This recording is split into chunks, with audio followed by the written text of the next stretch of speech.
this coat. Cool. I think I got it from Crisis. Yeah, and I really like it. It goes with most of my things. Nice. Yes, this windbreaker jacket that I'm wearing right now, it's Yeah. actually a thrifted jacket.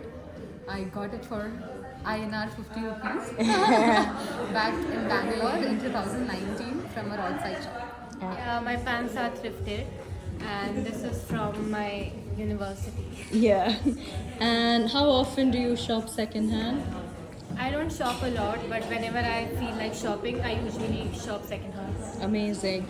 Really like this swapping activity. It's really because I traveled with the cost of living rising. Yeah, it really helped me to save a lot of money, and I can find very beautiful things in this event. Quite nice. Amazing. Really good way for ourselves to recycle these things, right? Today I just pick up something and really love it because I really always want to buy the someone. It's hard for me to find the suitable thing, but today I get it. Thank you. Yeah. Thank you.